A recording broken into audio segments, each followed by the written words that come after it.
무형교회에서 유형교회로 오늘의 묵상입니다. 오늘은 고린도전서 2장 1절에서 5절까지 말씀을 묵상하겠습니다. 성경 말씀을 듣겠습니다. 형제들아, 내가 너희에게 나아가 하나님의 증거를 전할 때 말과 지혜에 아름다운 것으로 아니하였나니 내가 너희 중에서 예수 그리스도와 그가 십자가에 못 박히신 것 외에는 아무것도 알지 아니하기로 작정하였음이라. 내가 너희 가운데 거할 때 약하고 두려워하고 심히 떨었노라. 내 말과 내 전도함이 설득력 있는 지혜의 말로 하지 아니하고 다만 성령의 나타나심과 능력으로 하여 너희 믿음이 사람의 지혜에 있지 아니하고 다만 하나님의 능력에 있게 하려 하였노라. 오늘 말씀은 사도 바울이 고린도 교회 성도들에게 어떻게 말씀을 전했는지를 설명하고 있습니다. 사도 바울은 왜 자신의 말과 지혜의 아름다운 것으로 하나님의 증거를 전하지 않았을까요? 당시 고린도 성도들은 헬라 문화의 영향으로 말 잘하는 자, 철학자 같은 전도자, 지혜로운 말에 매력을 느꼈습니다. 그로 인해 교회 내에 파벌이 생기고 복음의 본질보다는 전하는 사람의 능력에 관심이 집중되었습니다. 이런 고린도 교회 성도들에게 바울이 어떻게 복음을 전했는지를 오늘 말씀하고 있는 것이죠. 4절 5절을 보면 내 말과 내 전도함이 설득력 있는 지혜의 말로 하지 아니하고 다만 성령의 나타나심과 능력으로 하여 너희 믿음이 사람의 지혜에 있지 아니하고 다만 하나님의 능력에 있게 하려 하였노라. 아멘. 우리가 주변 사람들에게 전도를 할 때의 모습을 한번 생각해 볼까요? 또한 목회자가 설교를 하거나 우리가 설교를 들을 때 어떤 마음으로 설교를 듣는지를 한번 생각해 보겠습니다. 우리가 주변 사람들에게 전도를 할 때 어떻게 합니까? 우리는 사실 주변 사람들에게 전도를 할 때 기가 막힌 말솜씨로 설득을 시켜야 한다고 생각합니다. 내 자신이 알고 있는 성경적인 지식을 이용하여 상대를 설득하는 것이 전도라고 생각합니다. 그러나 복음은 사람의 말솜씨에 있는 것이 아니라 복음 안에 있는 하나님의 능력에 힘이 있는 것입니다. 우리가 어설프게 복음을 전하며 전도해도 그 상황에 하나님의 은혜가 있으면 불신자들은 예수님을 영접하게 됩니다. 기독교인들이 전도를 부담스러워하는 것은 성도가 불신자 친구들에게 전도를 할 때 우리의 연약한 말솜씨 때문에 친구가 교회 안 나오면 어떡하지? 라는 걱정이 먼저 앞서는 겁니다. 복음으로 전도하는 것은 아주 간단합니다. 여러분이 친구들에게 먹어본 맛집을 소개해 주는 것처럼 전하면 됩니다. 여러분이 경험한 맛집을 친구들에게 전할 때 진심을 담아서 알려주지 않습니까? 복음은 친구들에게 여러분이 만난 하나님을 진심으로 전하면 됩니다. 그러면 그 안에서 성령께서 역사하셔서 상대의 마음이 열리고 하나님의 부르심에 응답하는 놀라운 역사가 일어날 것입니다. 이것이 우리의 전도를 강력하게 하는 방법입니다. 만약에 우리의 말솜씨로 전도를 한다면 그곳에는 하나님의 능력이 나타날 수 없을 것입니다. 혹 우리의 말솜씨로 친구가 설득되어 교회에 왔다고 해도 우리의 못난 모습 때문에 또다시 교회를 떠날 수 있습니다. 그래서 전도는 내가 만난 하나님을 진심을 담아 전해야 합니다. 오늘 말씀을 또 다른 시선으로 묵상한다면 목회자는 이런 생각을 가질 수 있을 것 같습니다. 말을 잘해야 성도들에게 은혜를 끼치는 설교가 되지 않을까라는 생각을 할 수 있는 거죠. 당연히 성도들은 설교를 지적이고 설득력 있게 전하는 목회자를 좋아할 수 있습니다. 그래서 고린도 교회 성도들 중에도 아볼로파가 생긴 것 아니겠습니까? 중요한 것은 설교를 하는 자나 듣는 자나 설교 안에서 예수 그리스도를 만나고 하나님의 능력을 경험해야 합니다. 저도 목회자이기 때문에 늘 설교를 씁니다. 사실 저는 목회자로서 많이 부족한 자이며 설교자로서도 많이 부족합니다. 그래도 제가 항상 설교를 준비할 때 마음을 먹는 것은 사람을 좋게 하는 설교가 아니라 하나님을 좋게 하는 설교를 선포하려고 늘 다짐합니다. 결국 제가 하나님을 바라보면 듣는 성도도 하나님을 바라볼 수 있기 때문입니다.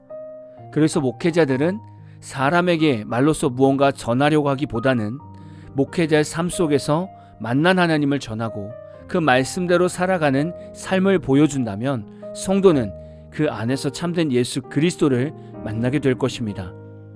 그럼 이제 성도들의 입장을 한번 생각해 볼까요? 여러분은 여러분의 교회 목사님 설교를 들으면서 무엇을 판단하십니까? 늘 아는 본문을 신선하게 풀어주고 신선한 정보나 예화에서 은혜를 구하십니까? 아니면 여러분이 듣기에 좀 편한 설교를 듣기를 원하십니까? 우리가 늘 생각해야 되는 것은 말씀을 전하는 목회자는 예수 그리스도를 전하는 것 외에는 다른 세상의 가치관을 전하지 않기를 바라야 합니다. 또한 듣는 성도들도 고린도 교회 성도들처럼 바울과 아볼로와 베드로 파로 나뉘는 것이 아니라 설교를 통해 오늘 하나님이 나에게 어떤 말씀을 하시는지에 대해 귀를 기울이는 성도가 되려고 노력해야 할 것입니다. 오늘 말씀을 묵상하시면서 평소 여러분은 복음 전도를 어떻게 하고 계셨는지를 돌아보시고 설교 말씀을 들을 때 어떤 기준으로 듣고 계셨는지를 돌아보시고 바울의 고백이 무엇을 의미하는지 다시금 묵상하는 하루 되시기를 진심으로 축복합니다. 오늘 마무리 찬양은 위클레시아의 작고 약한 내 모습이라는 찬양입니다. 찬양 후에는 잔잔한 연주곡이 있습니다.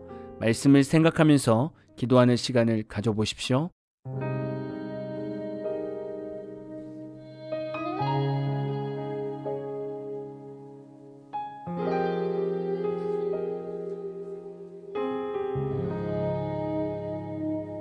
작고 약한 내 모습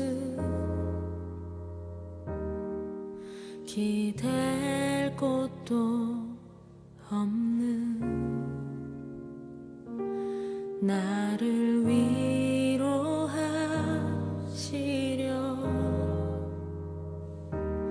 교회를 세우셨네.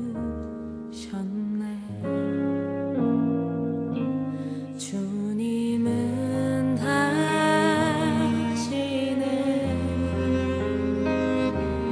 내가 넘어질 것도 그런 나를 위하여 교회로 세우셨네.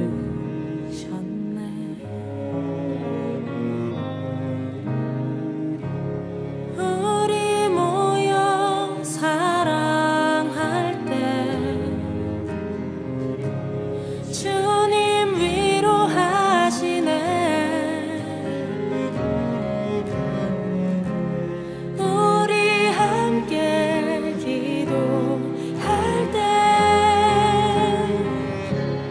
회복을 이루시네. 너를 위해 기도해. 눈에 보이지 않아도 주가 이뤄가심을 믿네. 주께서 세우신 이 교회와 하나 되게 하심을 마음 다해 힘써 지키리라.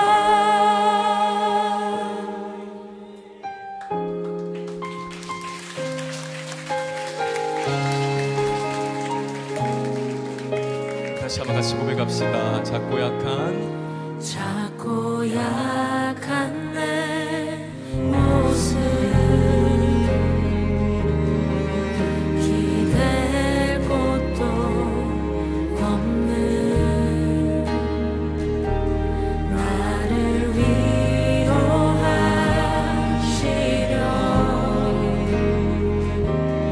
교회를 세우셨네. 주님은 다 아시네. 주님은 다시네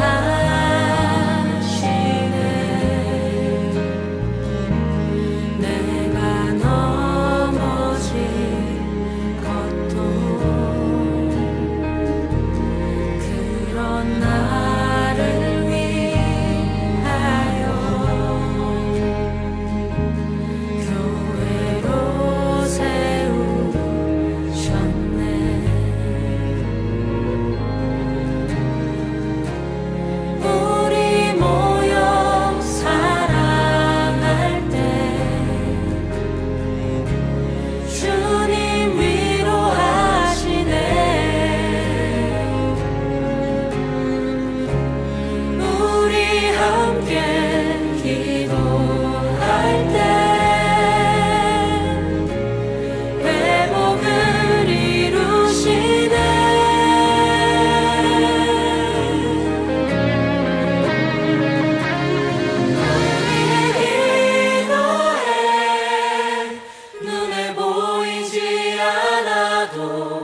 주가 이루어 가심을 믿네.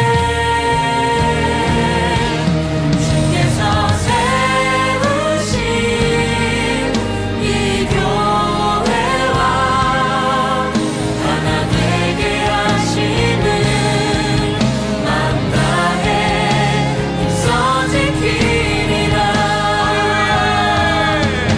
너를 위해 기도해. 눈에 보이지 않아도 주가